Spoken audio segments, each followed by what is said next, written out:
Aleya from toleratedcinematics.com, and today I will be showing you how to recreate the Harry Potter teleport effect that we use in our short film based on the Fantastic Beasts film. It's a really cool effect. We've done it entirely in Adobe After Effects, and I will link you some footage in the description so you can follow along with the tutorial using the same footage. So download that footage if you want to follow, and let's get started. Alright, here we are in Adobe After Effects, and the first thing that I will do is import my footage. You can download the same footage with the link in the description if you want to follow along with the exact same footage. So I will select my files and import these in After Effects.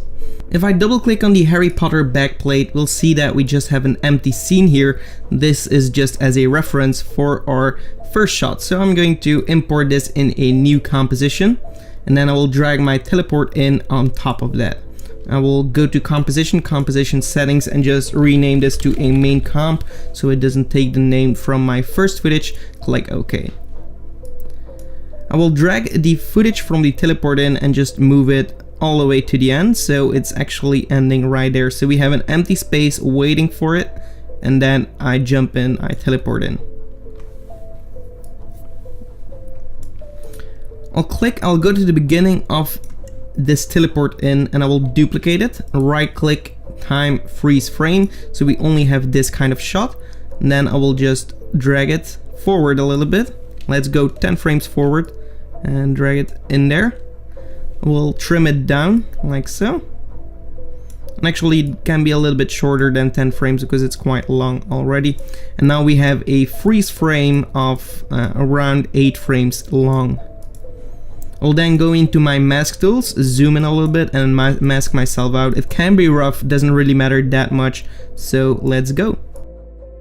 Okay, so I masked myself out, as you can see right here, and of course you're not going to see it because we have the identical background, but if we solo this, we have no background here. So I'm going to unsolo this.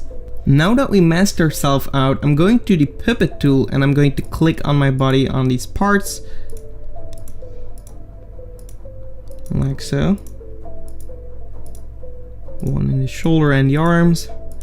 And the puppet allows us to actually deform our body. So I'm going to put everything in a kind of circular motion. Something like this. I need to drag down my arm here. My head a little bit on this side. And I know this looks kind of funny, but going to get us some nice results as well. So and that's the most important. Maybe let's be a little bit more up here and get something like this. So now we have something looking like this. Maybe we can trim it down a little bit more here on the top side here, because my head looks kind of dumb.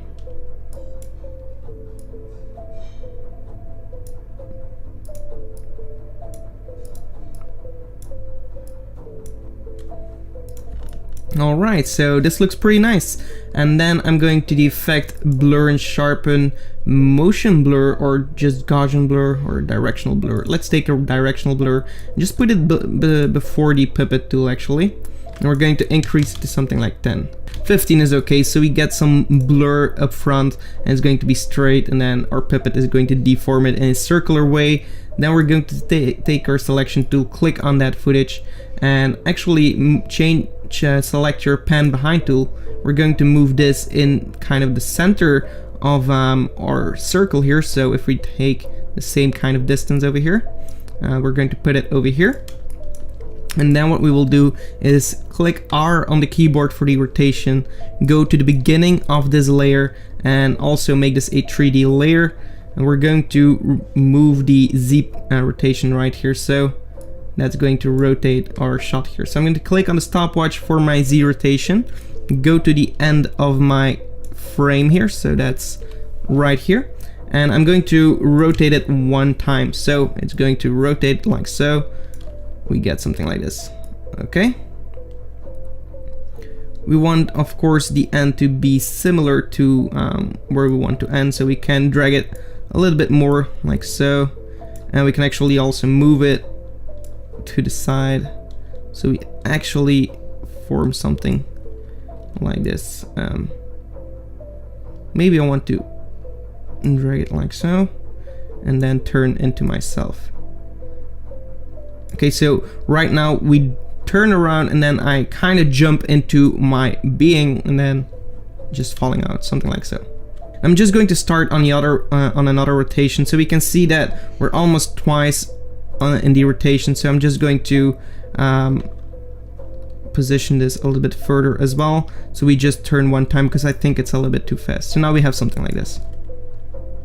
Okay.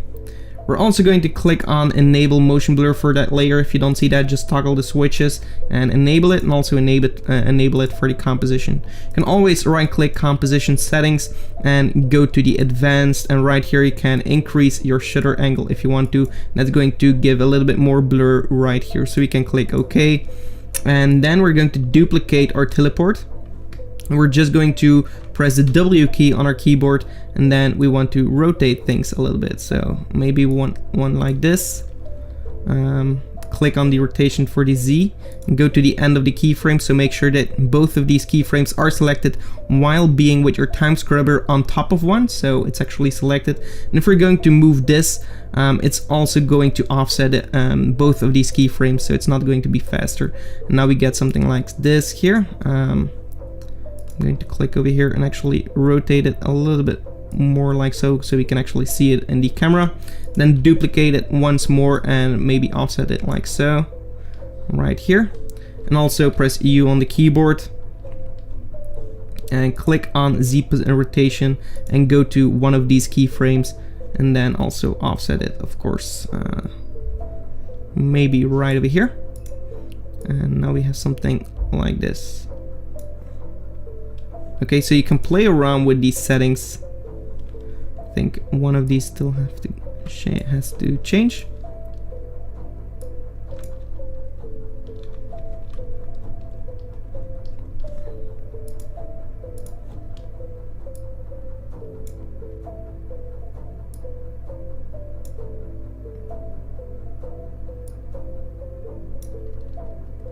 You can also scale one down, so press S on the keyboard and scale it down so it looks a little bit different. And then duplicate once more, and we're going to rotate it also on the Z here. So I'm going to press the R key again, click on the Z rotation, go to the end and rotate it on the opposite side here. So right over here. And that way we get something like this. Also move it a little bit more to the front.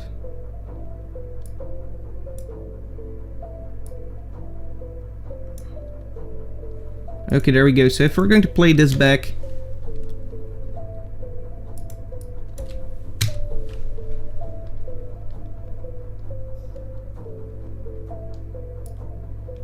I don't like this one, so I'm going to click on this one and just rotate the X a little bit more.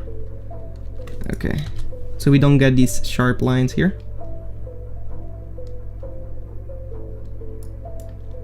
And actually we can take all of these and just reposition them to actually fit our composition, so we can actually keep them in the original location. And there we go. Okay.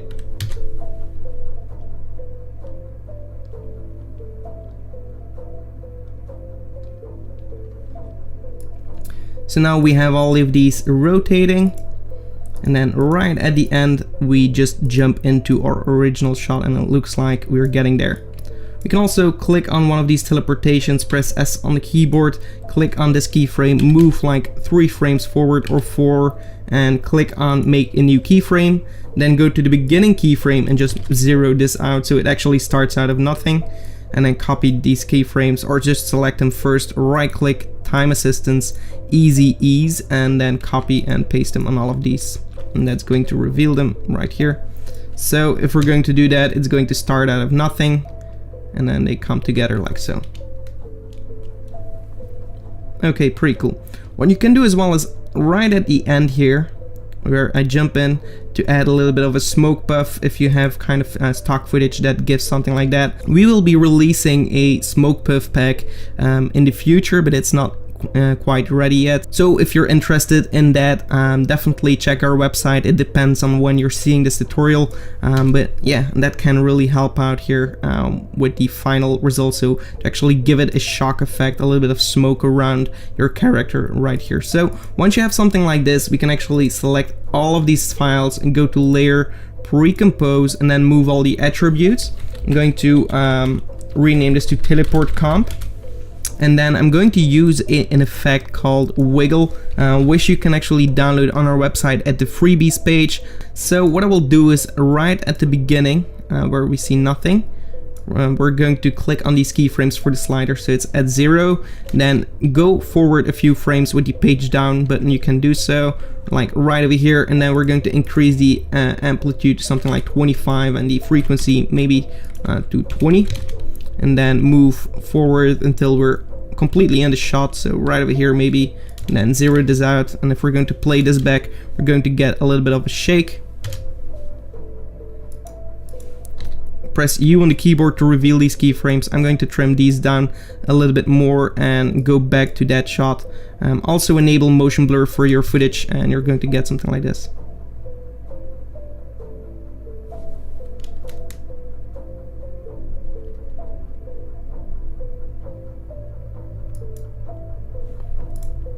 The amplitude can be something like 15.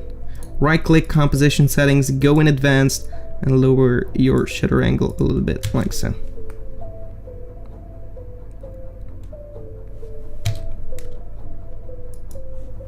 Also going to lower my frequency to something like 8.